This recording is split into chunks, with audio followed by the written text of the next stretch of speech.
I thought it was already required. I thought they already had that. Maybe they're continuing it or something, or maybe they have to redo it. What's the date of this?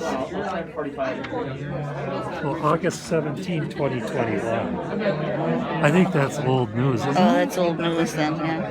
But, Let me just. but yet it says right here, COVID health and safety update. Yeah. So I don't know if there's some update. Wayne, we're ready when you are.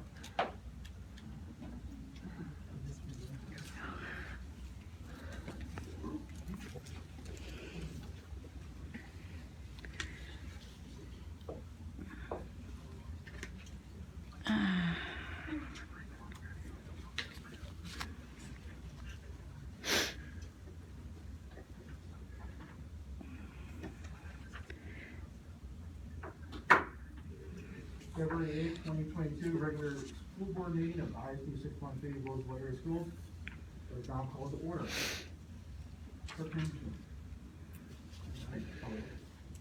Director Boguszewski. Here. Director Goggins. Here. Director Clark. Here. Chair Johnson. Here. Treasurer Chu. Here. Clerk Anderson is here. Okay. Do we have any agenda adjustments? There are no agenda adjustments. Okay. Let's do announcements and comments. Any input? Yes, we have two tonight. First is Alan Halasek, and he is a community member. Okay.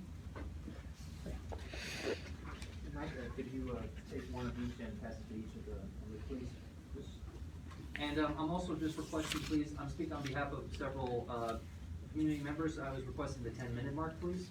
Are they here? Yes. How many? I got 3 over here. Okay. You can have up to 10 minutes. Okay. I'll just let go around. Yeah, just take one of each and pass it around. I just wanted each board member to have a copy.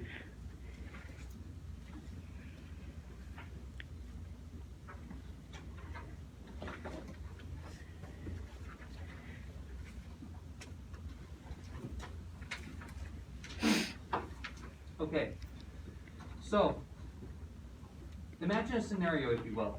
If I walked up to a random 14-year-old girl on the street and asked her, during the last 12 months, how many different partners have you had sex with? How do you think her father would react if he was standing there and overheard me asking her that question? And let's not stop there.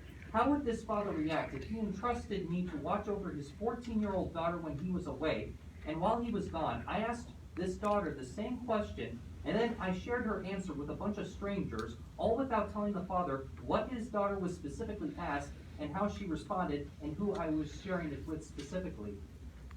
I use these analogies to express the concerns that we have with the 2022 Minnesota State Survey. This is a survey that is conducted in public schools across this state. While parents are given the option to opt their children out of taking the survey, and even though the consent notice to this survey states, quote, high school students are asked about sexual behavior, the consent notice does not adequately convey what parents are getting their children into if they consent to this survey. The consent form fails to include any specific examples of survey questions that parents might find problematic. Some of these questions are not only deeply disturbing, but are completely inappropriate to ask a child in a general school setting. Now here's a sample of some of these questions, and these are listed in one of the copies that you have in front of you. For 9th to 12th graders, these questions include, during the last 12 months, how many different partners have you had sex with? Have you ever traded sex or sexual activity to receive money, food, drugs, alcohol, a place to stay, or anything else? Have you ever pressured, tricked, or forced someone to do something sexual, or have you done something sexual to someone against their wishes? For 6th to 8th graders, their questions will include, during the last 12 months, on how many occasions, if any, have you used crack or cocaine in any form, used heroin, used methamphetamine? What is your gender identity? Mark all that apply. How do you describe your sexual orientation? Has any relative family member ever pressured, tricked, or forced you to do something sexual or done something sexual to you? Now, we do not dispute that there are times and places where these kinds of sensitive questions are appropriate and at times necessary to ask. but these instances must be done on an individual basis, have probable cause, and must always include full transparency to parents. Anything less than full transparency to parents is unacceptable when you're dealing with sensitive questions like this. And we believe that such questions do not belong on a randomized school survey that will be examined by people with no relation to the parents of our students. Now, considering all this, we have 4 questions for this board, and these questions are listed on the other page of your handout, so you do have the questions to refer back to. So the first question is, has this survey been conducted in the Roseville area schools yet? If not, question number 2, if not, will this board commit to doing whatever it can to stop the implementation of this survey?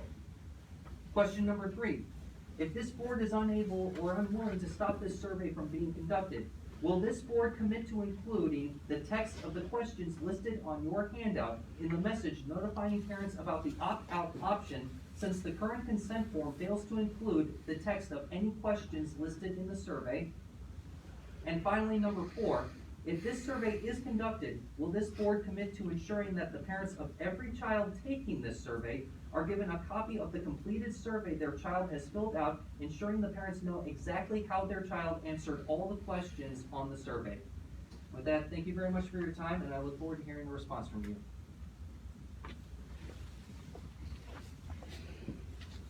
And the second speaker is Bruce Ona, who is a parent and community member.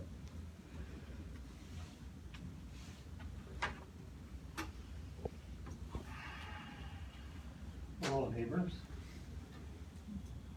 I'm talking on masks today. There should be no medical or mask mandates for Roseville schools. Students' medical decisions are between the child, parents, and the doctor of their choice. Government is not their doctor. Its best medical practices will vary from student to student. For example, I'm a healthy Roseville resident, and I suffered from a respiratory illness for 4 weeks from inhaling the plastic microfibers that came loose in a surgical mask, which is why I'm wearing the woven mask, because I can't wear a surgical mask. So MS News assembled a panel of medical experts to assess long-term mask wearing. Dr. Samuel Cornelius, a Philadelphia cardiologist, cited as an expert by MSN News, stated, in the case of surgical masks, which are made of non-woven fabric, the exposure for some people can trigger an asthma-like inflammatory response in the lungs.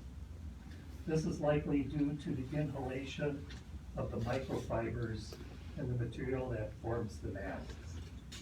So I can testify to that. And especially kids, you know, that are running, singing, talking, playing sports, they would be more vulnerable to these microfibers coming loose as they breathe deeper, of course.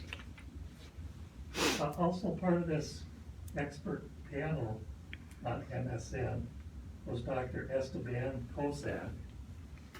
He's a doctor of medicine, MD, and expert researcher, symptoms.care.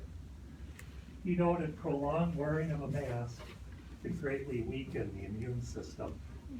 He stated scientific investigations have proven that a prolonged denial of enough oxygen in the body can cripple the ability of our immune system to tackle infections, which is even worse with older and younger people.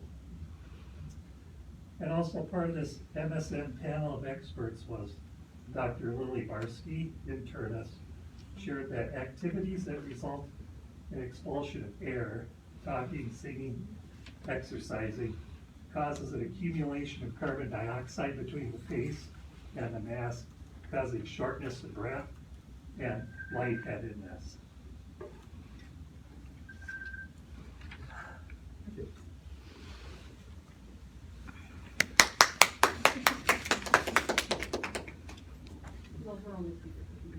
Okay, so that moves us to our consent agenda.